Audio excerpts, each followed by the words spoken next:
നമുക്കൊരു കല്യാണം കൂടി എന്നാലോ? വേറെ ഒടുക്കല്ല, നമ്മളെ കൂടെ കോളേജിൽ പഠിച്ച ഷിഫ്റ്റിന്റെ കല്യാണത്തിന് ഒറ്റക്ക് പോയ എന്തായാലും ബോറടിക്കുന്നവര്. അപ്പൊ സെക്കി ഉണ്ട് എന്ന് പറഞ്ഞപ്പോ ഞങ്ങൾ രണ്ടാളും വേങ്ങര വെച്ചിട്ടെ മീറ്റ് ചെയ്തത്. അങ്ങനെ നമ്മൾ മലപ്പുറത്ത് വെച്ചിട്ടാണ് കല്യാണം നടക്കുന്നത്. അപ്പൊ അടുക്ക് വേണ്ടിയിട്ടുള്ള ബസ്സൊക്കെ കേറിട്ടാ. ബസ് കേറിപ്പോ തൊട്ട് തുടങ്ങിക്കൊണ്ട് സെക്കിയെ പിരി പറയലുടങ്ങി. ഈ വേറെ ഒന്നിനല്ല പറഞ്ഞത്, ഫുൾ പൈസ കൊടുക്കുകയാണ്, അതുകൊണ്ട് എനിക്ക് സീറ്റ് തന്നെ കിട്ടണം എന്നാട്ടെ സെക്കാൻ ഒറ്റ നിർബന്ധം. അങ്ങനെ ഓളെ നിർബന്ധത്തിൽ ഓൾക്ക് പാണക്കാട് വെച്ചിട്ട് തന്നെ സീറ്റ് ഇട്ടിട്ടാ. പിന്നെ നമുക്ക് സീറ്റ് കിട്ടല്ലോ, സ്വാഭാവികം. മലപ്പുറം ഗവൺമെന്റ് കോളേജിന്റെ അടുത്ത് തന്നെ അവളെ വീടും വരുന്നത്. അവിടെ തന്നെയുള്ള ഒരു ഓഡിറ്റോറിയത്തിലാണ് കല്യാണം.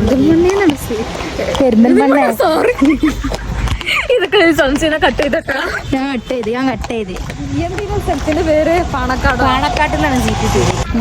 നമ്മൾ ഓഡിറ്റോറിയത്തിൽ എത്തിയിട്ടില്ല, വേറെ പരമ്പ വഴിയാണ്. ഫോൺ വിളിച്ചപ്പോ ഇതാ പറഞ്ഞ നമ്മളോട് നടക്കാനുള്ള ദൂരമുള്ളൂ എന്ന്. പക്ഷെ ഇത് നടന്നിട്ട് അങ്ങോട്ട് എത്തണ ഒരു ഓട്ടോക്ക് പോന്നാ മതിയായിരുന്നു. തിരിച്ചു കൊണ്ടായിരുന്നു ഓട്ടോക്ക്. ഇത് ഇറക്കാൻ വലിയ സീനില്ല. കേറുമ്പോ നമ്മൾ തിന്ന ചോറും കൂടി അങ്ങോട്ട് ചെയ്യും.